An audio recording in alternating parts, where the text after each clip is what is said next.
Hi, and welcome to Two CPAs and the Mic, the podcast where we talk tax, finance, and all things related to business. Whether you're a business owner, working professional, or someone who wants to start a career in accounting, this is the podcast for you. Hosted by CCK Strategies partners Jeff Frable and Sarah Mays, we dive into relevant business and tax matters with working professionals to make these topics less intimidating, relatable, and dare we say fun? Let's get down to business. Welcome to this week's episode of Two CPAs and the Mic. I am Jeff Frable, a partner with CCK Strategies, and with me again today is my amazing co-host, Sarah Mays. What's up, Mays? What's up, Frable? How's it going? Going fantastic. Do we have a great episode today or what? Yes, we had to cut our chit chat prior to recording short because it was so freaking good. So I'm super excited. Also with us today is KP. Hey, Christy. Hey, Jeff. Hey, Sarah. Hey. Hey, Christy.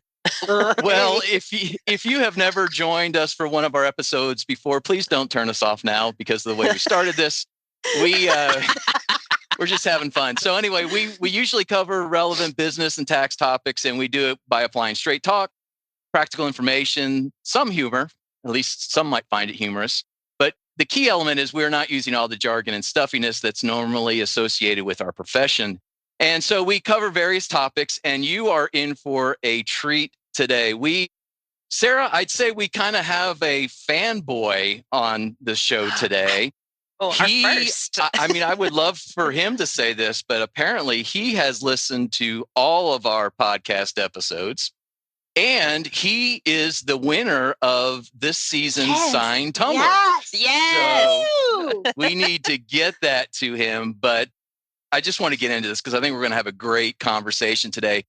If you are an entrepreneurial business owner, you want to stay and learn more about financial coaching, family offices, things of this nature. If you are seasoned in the industry or just new to the industry, there's a lot you'll be able to take away from understanding how to care for clients and take care of them in their difficult times.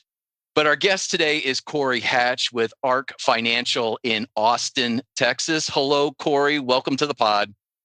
Thanks for having me, guys. I really am a fanboy. I love your podcast, and I'm super excited to be here with y'all. Well, you're the first guest we've had that said, I love your podcast. And I've listened to everyone. I listened to everyone. So this is going to be a 2-hour episode, I think. So I think it's kind of nice to hear someone else that they're a fanboy, and it's not Jeff. Because it certainly isn't my wife.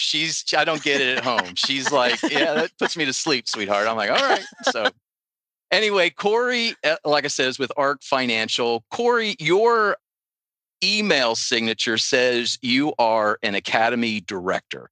So just fill our listeners in on who you are, kind of what you do, just at a very high level, so they know why they should be listening to you.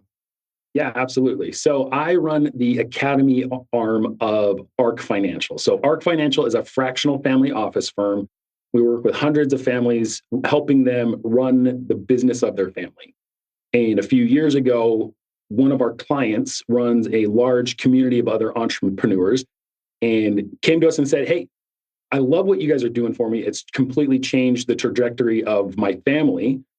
You have to figure out how to do this for everyone at every level. And so that's what we've been building, is the academy version of a family office. So family office typically has somebody that's running it outside of the entrepreneurial family. What we're doing is teaching families how to be the leader of their life, how to run the business side of their family. Okay. And we will unpack all of that in detail. But before we go there, share a little bit about who Cory is, how you got to where you are right now. What's your journey been like? It's been a journey for sure. So I've been in personal finance, the personal finance industry for 14 years now, which is crazy how fast that's gone by. Absolutely. Before that, I was in commercial real estate. I was in my 20s, young, and working on a national team that we were selling gas stations for a national chain. They just every year they try to offload 10% of their locations that are underperforming.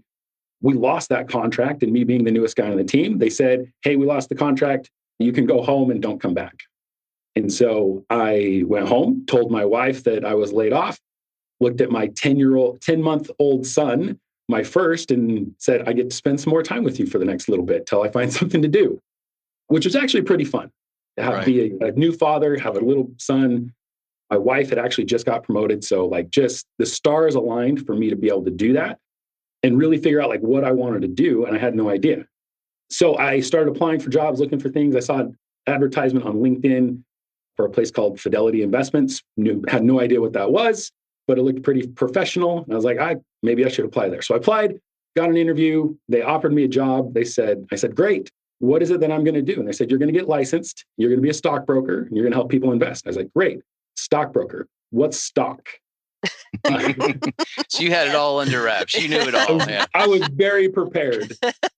And so they said, don't worry, we'll teach you that. They were great place to start a career. They paid us to study. They paid us to get licensed.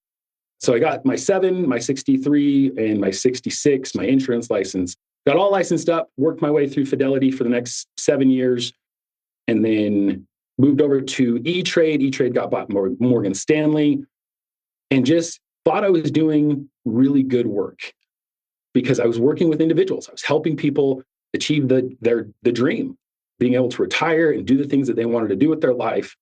But I got sat down once and was told I was going to get put on a performance plan because I wasn't performing the right way. And I was very confused. And the manager looked across the table and said, because as a financial professional, like when you're licensed, you have a fiduciary responsibility to do what's right for the client, meaning that their needs come before mine. Mine is what's going to put money in my pocket. Their needs need to come before that. And I wholeheartedly agree with that legally and ethically. That's a hard rule for me. But what he said to me is you need to change your mindset on what's right for the client. And I just couldn't sit with that. Just what does that mean? Like, Yeah. And I just looked at him and said, he said, so we can put you on a performance plan or you can start looking for another job. And I said, I'm going to start looking for another job. And his jaw hit his desk. I was like, I will not work like that. I can't ethically work like that.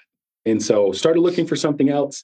This was 3.5 years ago now. And so started looking for something. I had just hired my first coach about 10 months before that, not for entrepreneurship, not for financial advice. He was a health coach. He was a fitness coach because I was 120 pounds overweight because that's what he helped me lose. Wow. And so went on this journey of finding myself, losing weight, and I don't know where we want to get into things, but that's kind of how I got to where I'm at now. So I left the financial industry because I just needed a break from it. I was just unhappy with how things were shaping up in that industry overall. And so I was having a conversation with that health coach and I was like, I got to do something different. I need to do something more. He's like, well, he's like, yeah, you could do 2 things. He's like, you could start your own coaching, show your before and after, right? 120 pounds lost. Every dad that sees your before and after and hears your story would sign up. I was like, okay, that's a lot of work and a lot of responsibility. Yeah. He said, or come help me grow this. I want to turn this into a movement. And at the time he was coaching about 70, 75 people. I said, okay, let's look at that. Let's do it part-time and see how it goes. Started part-time. My world started colliding. And it got to the point where I couldn't operate in both worlds. Mm-hmm. Wow. And so I told my wife, I was like, what do we do? And she's like, you're going to take a chance on yourself. Now's the time to do it. So I said, okay. She said, try it for a year. And if we're broke in a year, then you go back and get another job somewhere else. And I was like, okay. So quit my job in the financial industry, went to work for an Instagram fitness coach. And we took his coaching community from about 75 people to 750 in 10 months. Oh my. That's incredible. Yeah. In how long? 10 months. 10 months. Okay. Oh my. Yeah. I was very busy, which was awesome. Yeah. But that's kind of I know this is like tax and finance stuff, but like the thing is like the reason world. I do what I do. This is life stuff. Yeah. And it leads into why I do what I do here at Ark. And so for me, I'm a very disciplined person now. I wasn't for a very long time, obviously. If I had 120 pounds to lose, I was not very disciplined. And for me, I was very depressed. I didn't like my life where it was going. My marriage was in shambles. I wasn't the dad that I wanted to be. And so I thought my problem was the weight. And so that's why I hired a coach. I was like, I see a problem. I'm going to help. I can't figure it out on my own. I'm going to hire somebody to show me how to do it better. And so he did, showed me how to do it better. I lost the weight. And then one day I looked in the mirror, caught myself. We had a hallway in our house at the time. My wife decorated it, awesome, bunch of mirrors. Caught myself out of the corner of my eye. I was like, hey, you're not the fat guy anymore. Mm-hmm. Why do you still hate yourself? Wow. Yeah. And that's when I took a really hard look in my eyes. And I just realized I was undisciplined. I was not showing up the way I should in my marriage. I was not showing up the way I should be as a dad. I was not even showing up the way I should be in business, in whatever career I was in. Yeah. And so then it was like, okay, I had to get past that hurdle of the weight. The weight was the effect, not the cause. And so I had to get that out of the way, and then I could really do something. And so we went through, talk about work, like losing 120 pounds, really easy comparatively to the reasons I had 120 pounds to lose. Oh, wow. And so marriage got to the point of talking to lawyers. And by the grace of God, we decided if we're going to burn this to the ground and start over, why not just do it with each other instead of with other people?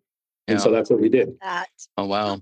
So wow. It about that time, did you land at Ark, or were you going through this while you were at Ark?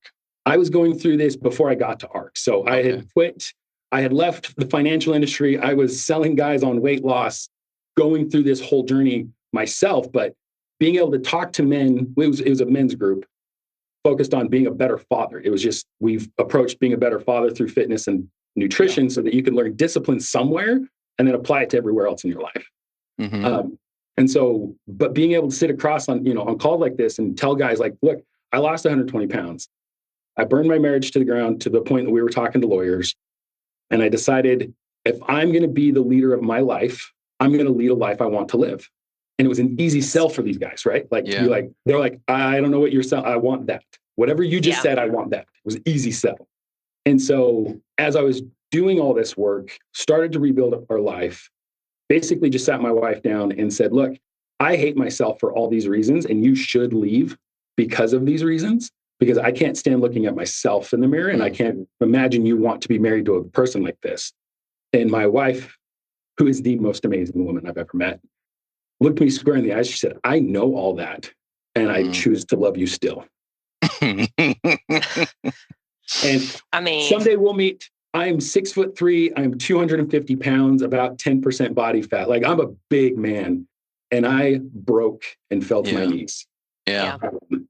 So, man, I didn't know we were going this way, and it's so good. It's so good, Cory. Yeah, so many nuggets to pull there. So fast forward a few months, and I get a call from one of the guys that I'd sold into the program. He had amazing success. He's like, hey, I've got a buddy that I want you to talk to. I think he'd be great for the program. I was like, okay, cool. Pick up the phone. It's David Bull, founder of Ark Financial. It's like, hey, tell me about your fitness goals. What's going on in life? David's into CrossFit. He's already really fit. He's a believer. He's a man of God. He's got a thriving business. He's doing all the right stuff. And I was like, that's awesome. We talked a little bit. I mean, told him my whole story, what I was going through, everything. Talked for about an hour. It was supposed to be a 15-minute kind of intro call. It turned into an hour. I'm a talker. I don't know if you can tell.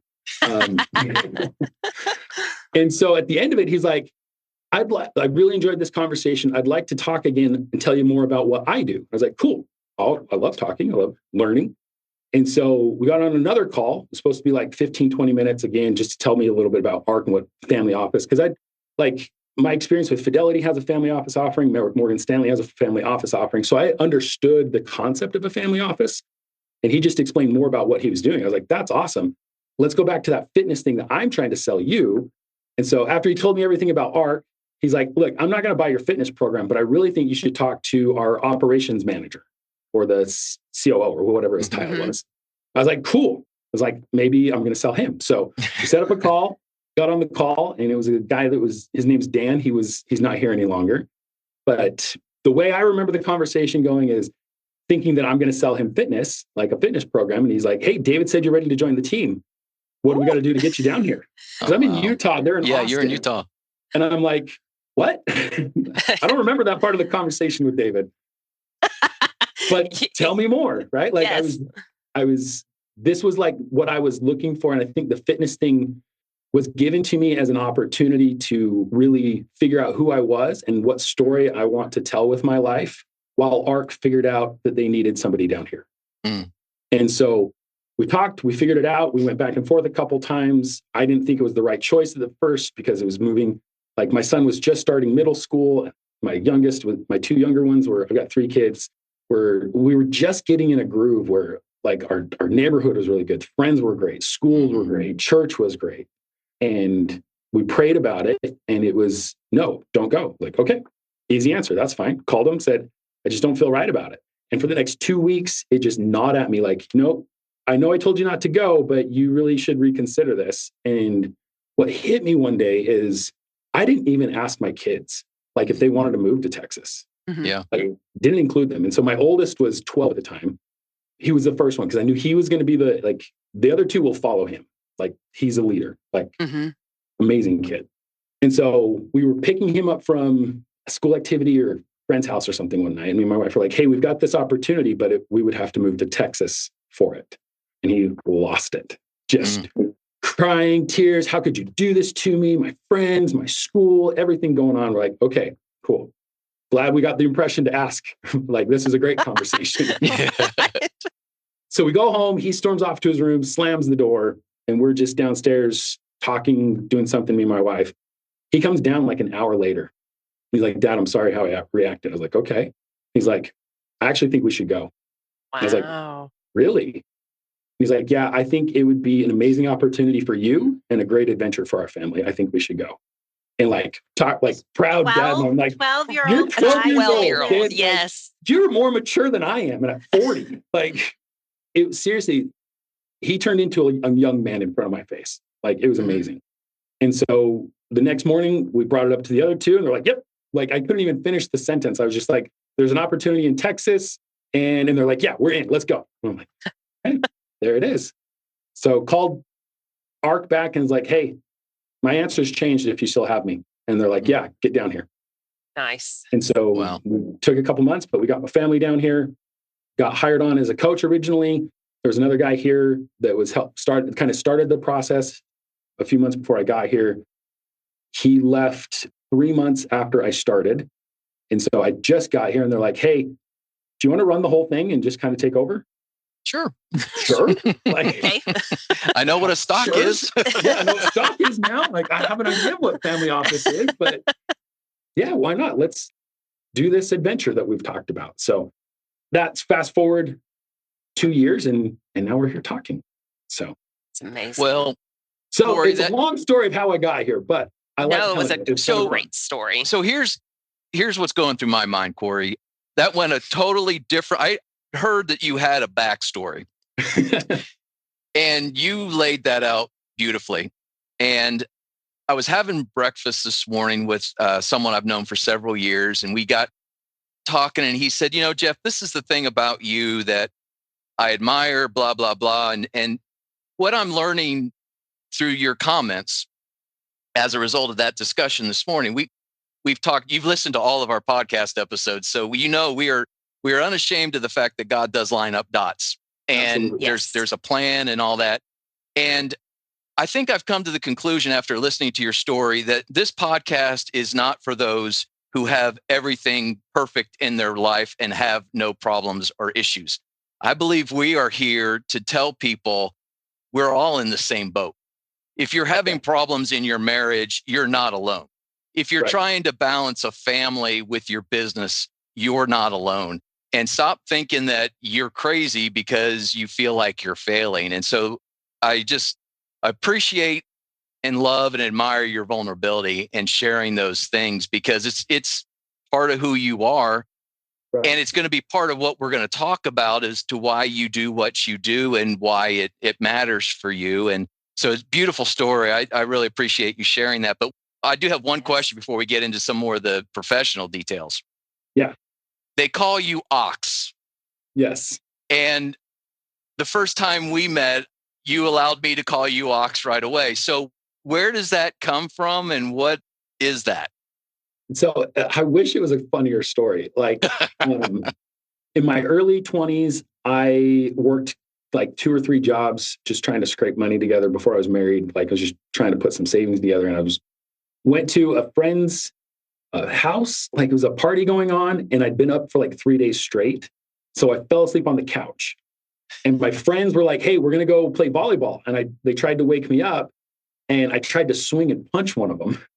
Oh. And I completely missed. He was like 10 feet away, like fell over asleep still, not inebriated with any substance other than sleep deprivation. Everybody always thinks like, "Oh, how drunk were you?" And I'm like, I wasn't. I don't drink. Like that's not even part of it. So anyway, I fall over asleep again, and he just looked at me. He's like, "You're such a dumb ox." And it stuck. Every one of my friends are like, "Yep, you're the ox. That is your name." Again, I'm 6'3". I wear cowboy boots, so I usually look 6'4", 6'5". I was 300 plus pounds for 15 years, like from my adult life. Like I'm 43 and I weigh less than I did as a senior in high school. Yeah. Like I was always the big guy. So it used to make a lot more sense. I'm trying to redefine it. I actually did a bodybuilding show with my wife. We both competed last fall. And so I'm trying to redefine like what ox means, what the nickname means, but that's the story behind it. Well, I actually thought it had to do with your determination of losing the weight and all that kind of stuff. But no, it was around a long time before that. Yeah. Well, congratulations on turning that into something extremely positive and fun. But yes. Dumb ox. That's hilarious. All right. Well, so, ox. quick, Jeff, on your comment about like for people listening to this podcast, if this podcast were for perfect people, no one would listen because there's perfect people. There's no perfect marriages. There's no perfect businesses. Everyone has something going on. So all those people that you see, whether it's social media or at church or in your community that you think, man, they've got it going on, everyone struggles. They don't. They've got somewhere in their life, there is a struggle that they are fighting right now. If I had my tambourine, I'd be shaking it right now. Sarah's our a streaming tambourine shaker. So yes. Okay, so let's get into kind of the more professional side of Cory, absolutely, and talk about this financial coaching. Before we kind of get into family office, let's talk about financial coaching a little bit. And I think we can all hear from you why it's important to you and what you've learned and how you've developed that passion. Just what is it and how is it different than maybe just a normal, what I would call a quote unquote normal financial advisor or a wealth manager? Yeah, that's a great distinguishing fact from what we do. So our main objective is to help entrepreneurs understand that they need 3 things when it comes to any aspect of their life. It's leadership, it's strategy, and execution. And so we don't handle the execution. You have advisors for that. And so what a financial coach, or a typical financial advisor or wealth manager, they're the execution of a strategy. And so you have advisors as an entrepreneur, you have advisors in your life that you're hiring to execute some kind of strategy. The question is, where did you get that strategy? And who's the leader of that strategy? And how does that strategy tie into every other strategy in your life? And so if you think about like CPAs, 2 CPAs here, right? There's a tax strategy. That's not the only strategy in someone's life. Because if we only focus on tax, well, we may miss an investment opportunity, or we may not plan our estate planning correctly. And so there's strategies and there's people that will execute those strategies, but it all has to start with somebody leading all of the strategies. So what are do you have any like common emotional signs when you start a relationship with entrepreneurs, like anxiety, being overwhelmed, those kind of things? What do you see in what I would call an ideal client that you work with? What do you see with them on the front end that shows you that they need someone like you? Yeah, it's usually our clients usually come to us in a state of, it's a mix of anxiety, fear, and like excitement, because it's usually, I'm doing the best I've ever done. My business has more revenue than it's ever created. That has resulted in the most net income. My bank account has the most cash in it. And I'm scared that I'm going to lose it all. I'm scared that the tax bill is going to just wipe me out. And it's this place where entrepreneurs get when they've kind of hit success. I'm not going to say they arrived, but they get to this place where they can't self-educate anymore because they're trying to learn is beyond just like basics. And so they go to YouTube or they go to social media or they're looking for something and they just don't know what to do next because there's so many opinions on how to do that next thing. And a lot of times they don't even know what that next thing is. So are you saying then that you have individuals, successful individuals that come to you that don't necessarily have a money problem, but they have, I guess there's a common misconception that if you have money, you must be good with money. Right. And so you kind of see the opposite of that. Right. Because it's a lot of folks can be good at generating money and terrible at keeping it, or terrible at stewarding it, or terrible at like using it as an asset to build more. Right. Yeah. Like they're really good. Like I always joke people, when I ask like, well, do you know how cash comes into your family? They're like, we have a business. I'm like, it usually comes in slow and it leaves fast, right? And they're like, yes, that's it. And so how do we get it to slow down leaving the family so that it's purposeful? And so if you've got for cash flow, like there's lots of things that we could talk about, but for cash flow, if you've got cash coming into the family, what purpose does it serve once it's in the family? Is it a charitable donation? Is it a lifestyle? Is it a future expense? Or does it have another job? Is it building more wealth? Is it being reinvested into your business? And if you don't know what the purpose of every dollar is coming into your family, then it's just like anything else. If you're not aiming at anything, you'll hit it. Yeah. So as I was preparing for this, Cory, I was reminded of one of our guests last season was Matt Granados with Life Pulse. And he gives an example all the time of this lady who won $2 million jackpots within 2 years. And she's the only person to have ever done that was with the scratchers. Right. And by the end of year 3, she was broke. And his comment is she didn't have a money problem. She had a spending problem. Right. And it seems to me like your clients, again, don't necessarily have a money problem, but maybe they have a clarity problem. And so that's where you come in to kind of walk them through these various stages of confusion. Do you get into do you look at someone and go, you're obviously overweight. You may have an emotional problem that you're not satisfied with yourself. Let's work on that. Or they get into their marriage, or is it strictly financial? On paper, we are a family office firm.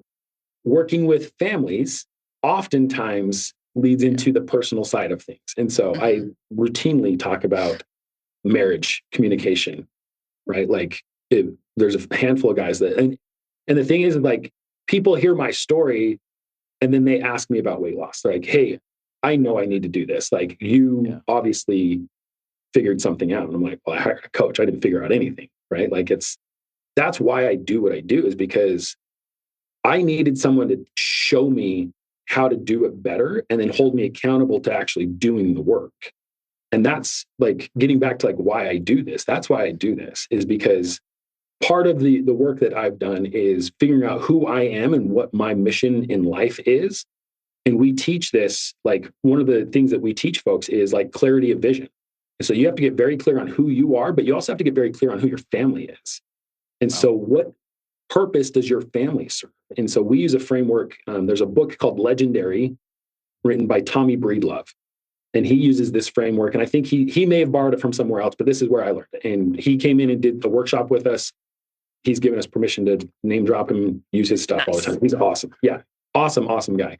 He's in Northern Georgia. But for personal vision he says, make a list of 3 lists. The first one is, what are you really good at?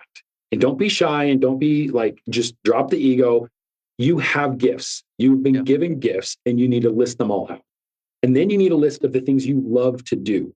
What do you love doing with your time, right? Like my gifts, I'm really good at talking. I'm really good at picking up heavy objects. I'm really good at, I'm fluent in Spanish. So like being able to translate for my wife when we're in Mexico, she loves it. Like those are skills I have, right?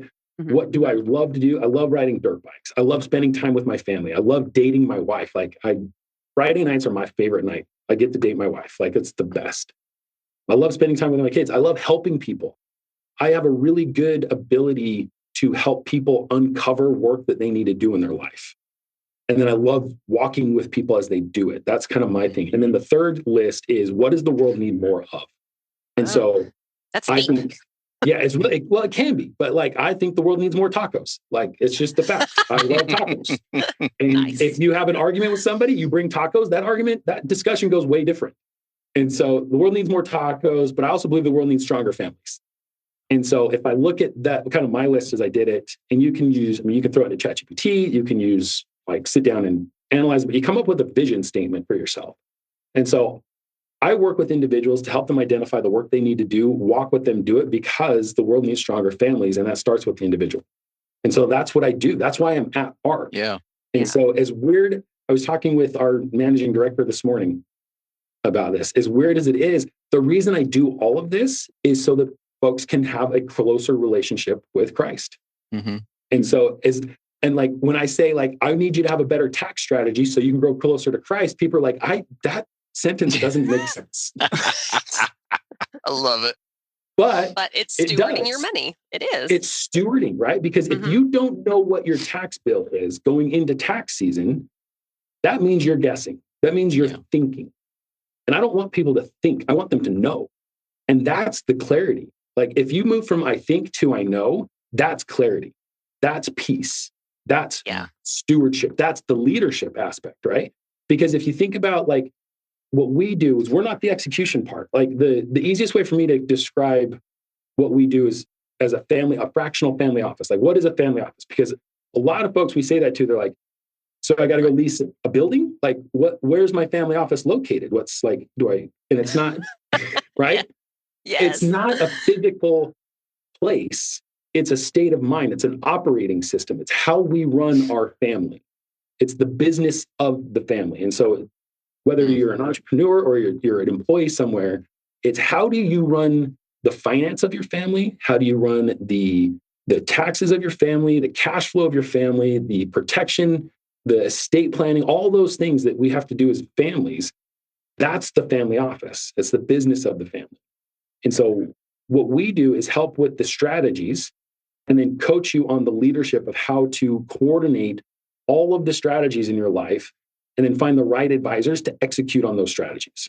And that, to me, it almost feels like, I'm going to say, and this is where my question's coming in, Cory, is, to me, that sounds, if I was 20 years ago when I had young babies and doing all those things, it wouldn't have even crossed my mind, because I'm so in the thick of raising kids and going from day to day to day. And in my mind, I'm like, well, I ran my family office then, but back then I would have thought, oh, I don't have enough money to hire an attorney to get a trust in place. I don't have enough money to do X, Y, and Z.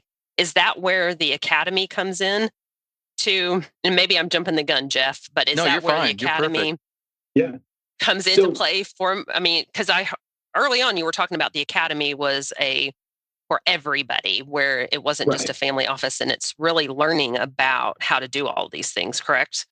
Yeah, absolutely. And so we don't do the execution, but in your example, right? Like, somebody has to do the execution. And that's where a lot of folks get frustrated, is because they're hiring an advisor who is going to do the execution. Right. But a lot of entrepreneurs think they're going to do the execution, and they're going to do the strategy, and they're going to do the leadership. And the advisor is just focused on the execution. So if you're young and your family office operation is relatively uncomplicated, you may be doing the execution, right? You're probably filing your own taxes using TurboTax or some other thing, but you're the one doing the execution. But you're also part of the strategy, or you're the one coming up with the strategy, and you're the one doing the leadership. It's just most folks don't realize that those three hats, you're either all wearing them or you farm them out to someone else. Mm-hmm. And so when your life gets complicated, then it's like, this is above my pay grade. I can't self-educate myself with TurboTax any longer. I need somebody to come in and do this. And so you hire your first CPA, right? Yeah. And so it's usually like entrepreneurs. We focus mainly with entrepreneurs. We believe that one day everyone will have a family office. My argument, everyone does. It's just whether they're operating it efficiently. And so, but if you're a business owner, at some point, you're going to hire your first CPA. At some point, you're going to hire your first bookkeeper. It's because you've got to the point where I don't have the time to do this. I don't have the expertise to do this. And it's cheaper to have somebody else do it than me making mistakes all the time and hiring somebody to fix it. Right. And so now you've hired out the execution of it. What folks get frustrated with is when they've hired the person that's going to execute something, they also assume they're going to come up with a strategy, and they assume they're going to be the one leading it, being the leader. And if you like CPAs, right? Like, it's not that your CPA can't do all three. It's just if it's not clearly stated, they're not going to. You're hiring a CPA for execution purposes only. If you question whether they're going to do strategy or leadership, check your bill, because it's going to be a lot more than you think if they're doing leadership, strategy, and execution, because those aren't cheap services. Yeah. Right. And so if you realize that, the way I try to explain it to folks is you're the CEO, right? Like, of your business. You're also the CEO of your life. You may have a boardroom table that people sit at in your business, and you've got marketing, and you've got sales, and you've got HR, and you've got all these different departments. Yep. And you take all those things that make your business great. You're the leader, but you've delegated responsibility. You've delegated strategy on how each of those departments should run to someone who's in charge of it. They report up to you as the leader. And then they have either they're the ones executing the strategy, or they have people under them that execute the strategy. And so we have weekly staff meetings, we have monthly leadership meetings, we have quarterly breakouts or quarterly retreats, we have big annual planning meeting in our business.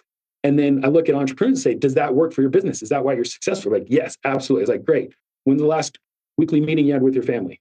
When's the last monthly planning meeting you had in your family?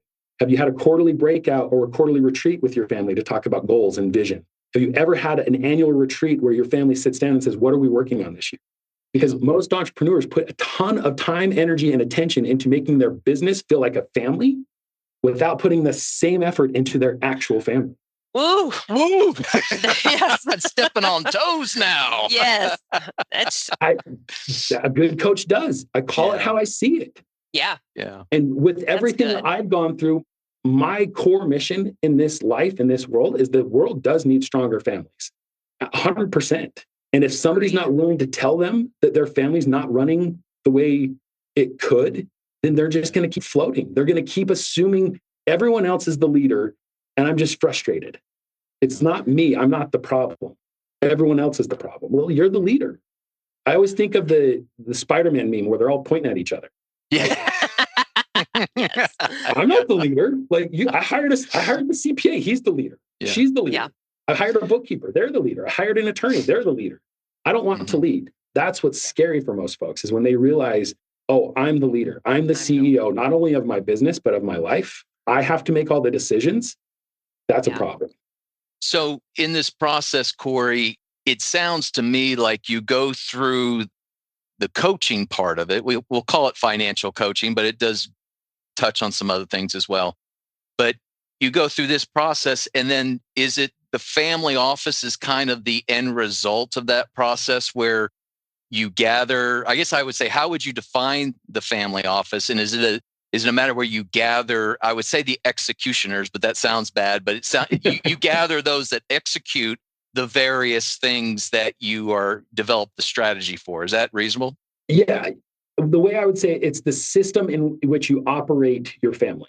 And so is it that you need to coordinate, like if you have a CPA, if you have an attorney, you've got a bookkeeper, yes, it's the coordination of all of them. But in Sarah's example, like, this is something you don't need an office space for. This is something your family office operates from the kitchen table oftentimes. It's just you're sitting down, intentionally making strategies and leading your family as hard as you do your business. And so, yes, it's coordinating your advisors, it's coordinating all those people that have anything to do with your family. But most importantly, it's you coordinating yourself. It's the self-discipline of running your family intentionally. And so, how do we track cash flow? How do we track taxes? I don't want to guess, because I'm the leader.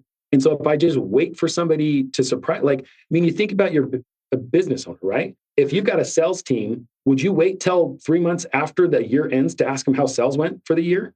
Yeah. No, like that, like, you shoot yourself in the foot, your business wouldn't survive, right? But we do that with our taxes. How did I do this year? I don't know. I got to wait till March when my CPA emails me.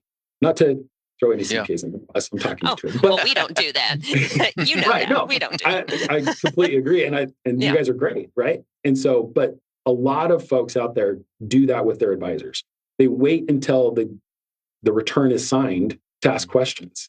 Yeah. And they're very reactive. Yeah, yes. very reactive. And it's taking that proactive approach in life. And the reason that I love doing what I do is because I lived that. I lived the reactive life till I was almost 40 years old. And where did it get me? It got me on the brink of divorce, on the brink of losing everything. It got me to a life that I never would have imagined for myself 20 years before that. Yeah. And so switching that mindset, like, no, I'm on offense. I am proactive. I am making choices. I'm living intentionally. And I'm holding people that I invite into my life accountable to my stand. What would you say to, I mean, especially if anybody's listening and maybe they haven't hit a pivotal point in their life where, you know, they feel like, oh, something's got to change, but they're feeling really inspired about what this looks like. And what would you tell somebody? Just be like, hey, or is there a trigger point or something that just says, hey, you need to just start now? I mean, I feel like that's the answer. You just got to start now. Yeah, and where to start? Where would you start? Well, and it's like, I'm a fitness guy, right? Like I love fitness. And so I'll liken it to that. Do you want to wait till you're 100 pounds overweight to get in shape? Absolutely not. Right. And so when was the best time, like the old saying, when was the best time to plant a tree? 100 years ago. Well, when's the second best day? Today. Yeah. And so it's the same thing. When's the best time to not get overweight? Well, it was 10 years ago, but start today. Yeah. And And so where would you start? With a family office? Yeah. Or even just an academy or anything like that. Like, absolutely. Is there somewhere that you would look at? Would you look at investments first, or would you look at retirement accounts first? Where would you start? We start is organization. How organized are you? And so we have a whole, we call them playbooks, but we have a whole organization playbook of like, here's how you file your files, right? Because if we're looking at risk, we're looking at organization, ease of life. So if I need to find a document, I need to be able to find it in 60 seconds. And if you really want to be organized, can your spouse find the same document in 60 seconds? Yeah. If you can't, then you're not organized.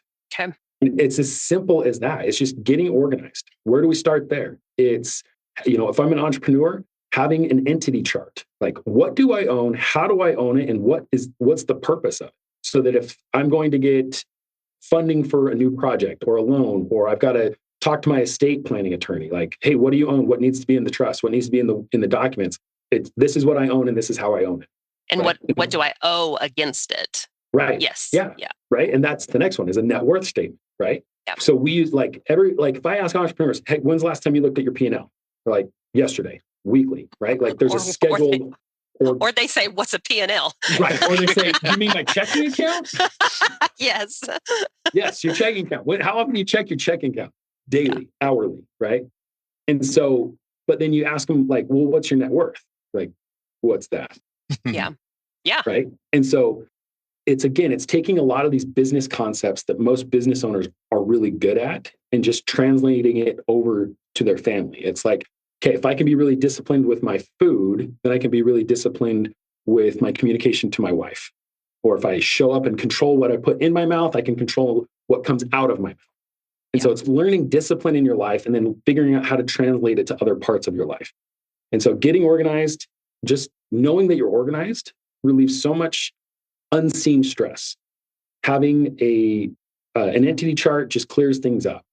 Having a net worth statement, like if you are a successful entrepreneur and you've gotten past the point of worrying whether you can pay the electric bill or not, then you should have a net worth statement that you're updating monthly, quarterly at some cadence, because now if we want to make progress somewhere, we have to track it.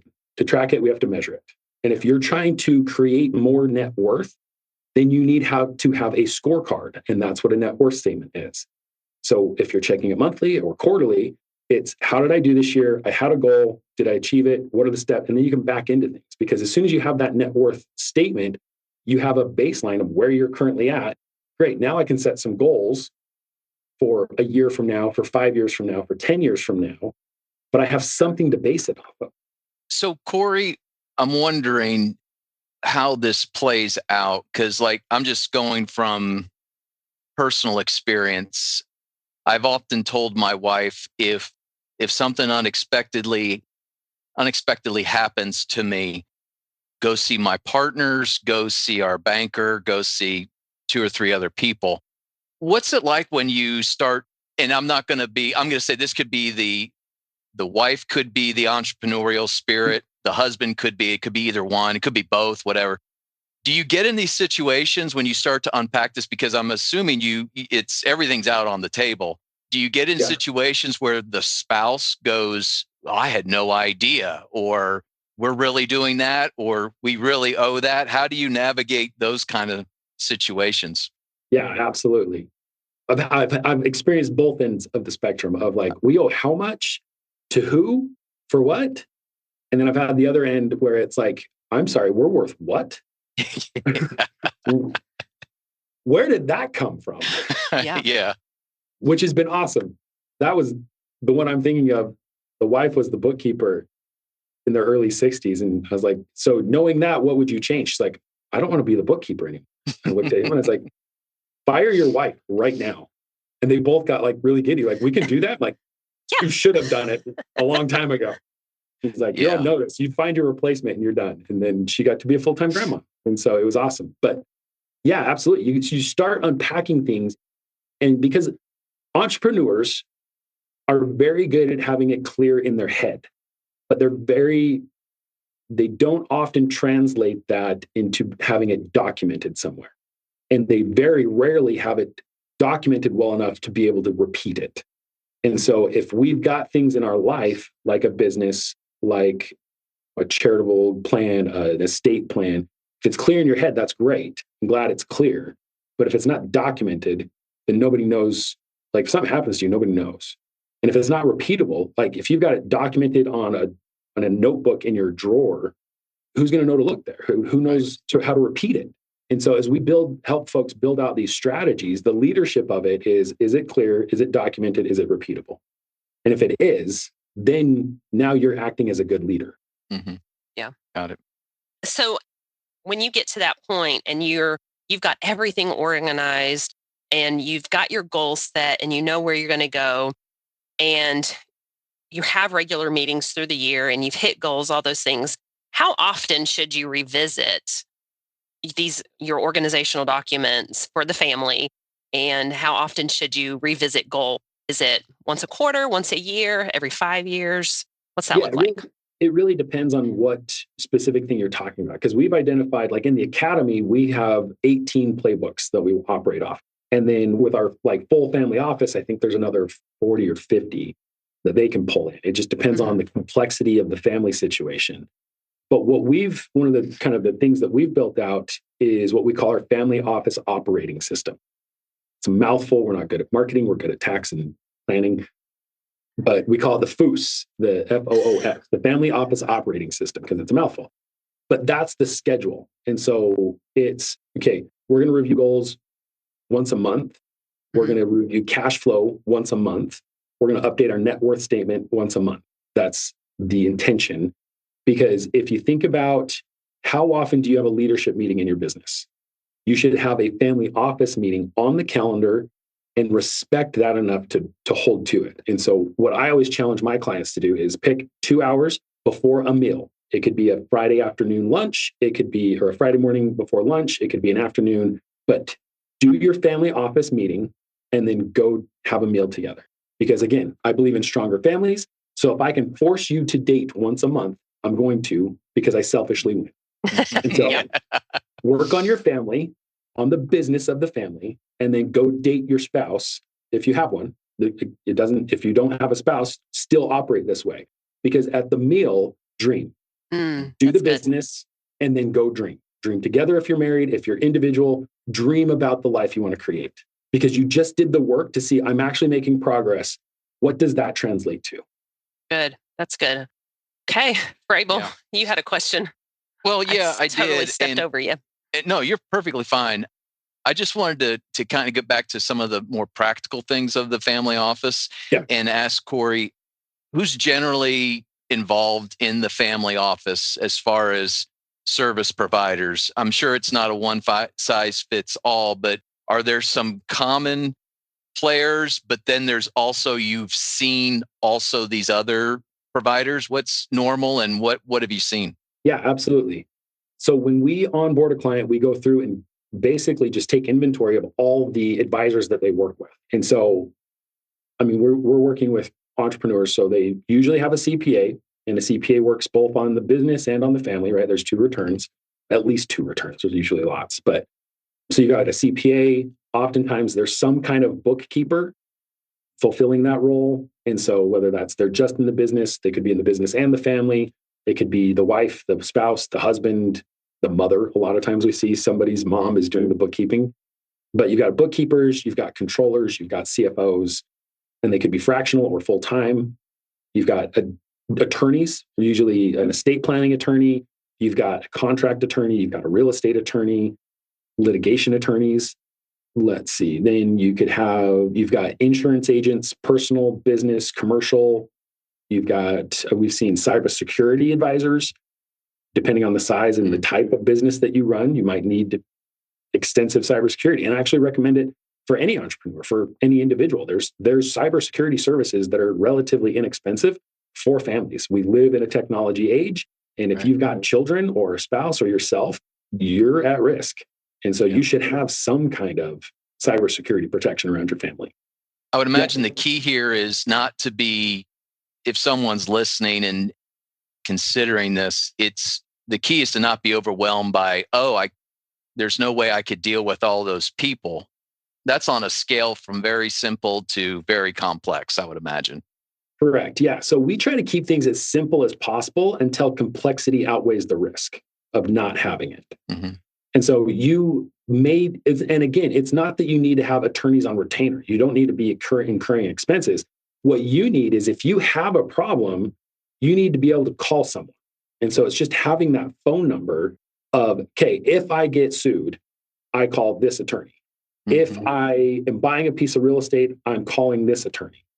And so it's just having a kind of a lineup of advisors that we call it the 4 C's, and I always forget one. So we're going to try it. So you need to have advisors that have connection, so they know you connect with them. You're able to have a conversation and connect with them beyond just the business side of things. You need to have an advisor who's competent, that has experience, that knows what they're doing. They have a proven track record. You need to have an advisor that knows how to communicate on your level. If I send a text, I expect a 24-hour response. If I send an email, I don't want to wait 3 weeks to hear back. And so this is my expectation of communication. Are they comfortable with that, and do they agree to that? And then the third one, the fourth one is, I always forget one. Connection, competency, communication, collaboration. That's the last one, right? Are they willing to play nice in the sandbox? Right. Yeah. Because if they're not, if I've got a CPA and I've got a bookkeeper and I've got a fractional controller and a fractional CFO and I've got an attorney, and they all need to be able to communicate with each other, if they're going to be the biggest ego in the room, then I don't need to work with egos. I need to work with collaborators. I want everybody to play well together, because we're all here for one reason, and it's to help support the family. And in full disclosure, we do work quite a bit with Ark, between Ark and CCK. And that's been one of the staples of CCK since forever, about we just want to be at the table. Right. We don't care who's got the idea or who executes it or whatever, but just being at the table and providing ideas and concepts is really where it's at. And so the team is really what's most important. And so those are the kind of people you're looking for to bring into the family office, it sounds like. Right. Absolutely.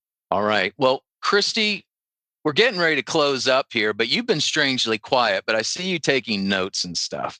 Is there anything that you wanted to bring into the conversation before we start closing up?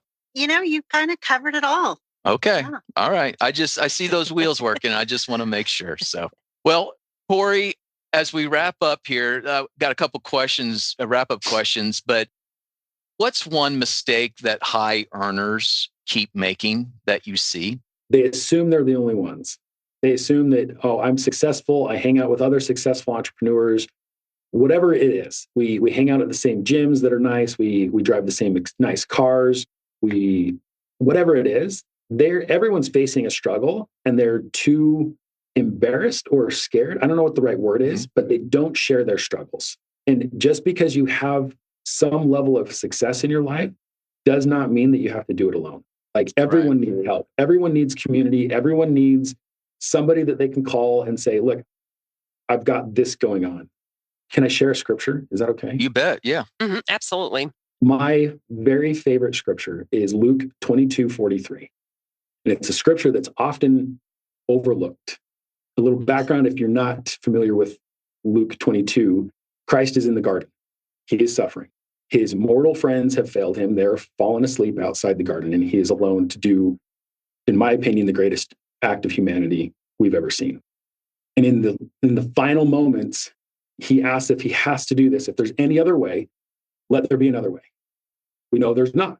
He has to do the work. Only he can do the work that he's about to do. But in verse 43, it said, and there was an angel sent from heaven to strengthen him. So even our Savior, when he was performing the work that only he could do, had an angel strengthening him. He wasn't alone. Heaven sent help. And so when you find that you are in that position where you feel like the world is crushing you, you're going to lose everything. It doesn't matter how much you've built or what you've accomplished in life. Do not think that you're alone. It's good. We'll just let that marinate for a little bit there. I've never heard that, Cory, and that speaks volumes. It really, and it kind of lines up with something I wanted to say several minutes ago about the concept of coaching, and just that everybody needs somebody. It's not a sign of weakness. And I think we kind of grown up that way, honestly, from the World War, the boomers and the Gen Xers that just will struggle through this, will make it work. And it's kind of our younger generations that are going, you got that wrong. You need help. And it's not a cliche. It's not what's in fashion. It's just straight out truth. And so everybody needs somebody in some area of their life. And we just happen to be talking about the financial aspects today, but it trickles down into all of it. And I'm sure you've seen it all. So I really appreciate those comments. I think we'll leave it there because that was pretty good. Cory, so as far as people reaching you, they listen to this episode and they go, man, I get it. I need something. How can they reach you? This is kind of a strange question, but it happens to us all the time. There's certain people that we can economically work with and some that we can't. But we have I get somebody and they call, so-and-so told me to call you, and I can tell that it's just not going to work that way, but I still want to care for the person. I could tell that's where you are. How can they reach you? And do you just talk to anybody to assess, or do they need to be at a certain spot financially or professionally? Or if I'm listening and I'm thinking, man, this guy really kind of has it together, I'd like to know more. How do they reach you? And what does that conversation look like? What does that process look like? Yeah, absolutely. So they can email me. We just have an inbox, academy@ark, A-R-K, like the boat, arkfinancial.com. So academy@arkfinancial.com. And then if they want to call me, like my cell phone, it's 801-907-1382. Call me. I'm always happy to talk to anyone. I try to live that scripture. I try to be an angel of strength to anyone that needs it. So call me. And then if you want to work together, we range from $500 a month to $5,000 a month or higher. It depends on the level of complexity you have in your life and the level at which you want assistance with that complexity. Makes perfect sense to me. All right. So if you're taking anything away from this episode and feel like you need to reach out to Cory, please do so. With that, we're going to wrap up. But Cory, since you've listened to all of our episodes, you know what's coming next. Yes. Rapid fire. What is it, Sarah? Rapid What did he say? Did he say it? Rapid fire. Oh, man, we should have done it with Cory. Yes. All right. So, Cory, I get the privilege and the honor of going through this with you today. So here we go. If you had a choice for a week, would it be no emails or no meetings? No emails. All right. Do you prefer leg day, arm day, or cardio day? Ooh, leg day. Are you a visions guy or a details guy? I think I know the answer to this one. Okay. Vision. Any tattoos? Yes. Okay. Any interesting tattoos? I have 4. I have my family's cattle brand tattooed on my bicep. Okay. I have my family's, my 5th great grandfather had a Gothic H on his headstone. So it's got like a V in the middle. So got the family H right there. When my wife and I decided to not get divorced, I got her initials tattooed on me. So I'm hers. She has a little ox head in the exact same spot. Cool. Very cute little ox head. So I'm hers, she's mine. We're in for eternity. Awesome. And then I have a Viking rune on my shoulders, between my shoulder blades. So my heritage is Viking. Okay. And so there is, as I got into like the self-development, this is kind of a longer, not short story. But anyway, a lot of guys get into like Stoicism. It's like from Greek, Rome kind of thing. And I just never clicked with it. And then I found Vikings. I'm like, I'm a warrior. Like I could do this. And they have these runes that mean something. It's like the ancient Viking language. But there's a rune called Uruz that means ox. And it stands. Cool. Yeah. So, and then you hear the meaning behind it. And it's like, okay, it stood for power, strength, and untamed potential. Mm. And I was That's like, cool. I can live that creed. Power, strength, untamed potential. And so I got that tattooed on my back so that I always carry that with me. Nice. I found this SNL skit clip a week or so ago where the wife is talking to the husband and he's just looking out into the kind of the distance. She goes, "What are you thinking of?" And then it goes into this whole rap about the Roman world. And then there's another person, "What are you thinking of?" And they go back to the Roman world. And so that's kind of what comes to mind when you were saying that. Yeah. Last question. What's your guilty pleasure on your Spotify playlist? Ooh, my guilty pleasure. Andrea Bocelli. What? Andrea Bocelli. He is Okay. Italian baritone. I enjoy singing. Me and my 3 kids are in a choir here locally. And so I belt out Italian stuff in my truck when I'm driving around. Oh, wow. That's awesome. That's fun. awesome. Yeah. And you sing with your kids too. Yep. Yeah, That's we're in cool. a choir, so it's fun. And how old That's are your cool. kids, Cory?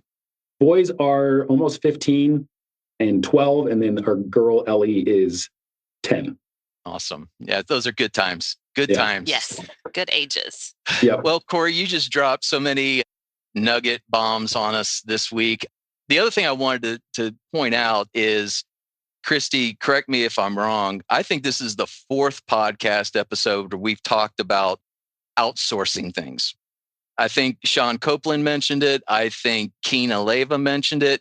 Lisa Riley mentioned it. And now Cory Hatch has mentioned Yes. it. So 4 very professional individuals that are providing insight and guidance to what makes things a little bit better in their world. And so I think we may need to start listening to that. So Cory, thank you for being honest. Thank you for being vulnerable with us and providing all this information. We definitely got way deeper than I thought we would, and I loved every minute of it. So thank you very much. If you're listening and you want to contact us and talk to us about anything, how we're doing, what you don't like, what you do like, and future guests, anything like that, future episode ideas, shoot us an email, podcast@cckcpa.com. That's podcast@cckcpa.com. Sarah loves emails and she's just not getting enough of them. So send them to us. Please send them. As always, we want to thank CCK for giving us this opportunity on this platform and to provide information and knowledge. To KP, thank you so much for all you do by keeping us on the straight and narrow. Robert Mays for our intro and outro music. Clarence Fisher with Tulsa Internet Marketing Services. Thank you for all you do. And Emily Johansson for getting all the behind the scenes work done. So thank you. It takes a team and we appreciate each and every one of those. And again, Cory, thank you so much for joining us. And to all of our listeners, we hope you join us next time as these 2 CPAs get together to chat and you get to find out who's on the mic. The information provided on this podcast is for general informational and educational purposes only and does not constitute accounting, tax, legal, or financial advice. While we strive to provide accurate and up-to-date information, laws and regulations change and individual circumstances vary. Always consult with a qualified CPA or professional advisor before making any financial or business decisions. The views expressed by the hosts and guests are their own and do not necessarily reflect the opinions of any organizations they are affiliated with. Listening to this podcast does not create a client-accountant relationship. By listening to this podcast, you acknowledge and agree to those terms. And that's a wrap for this episode of Two CPAs and the Mic. If you found today's episode helpful, please subscribe, share, and leave us a review. Have questions or ideas for a topic? Reach out. We'd love to hear from you. Email us at podcast@cckcpa.com.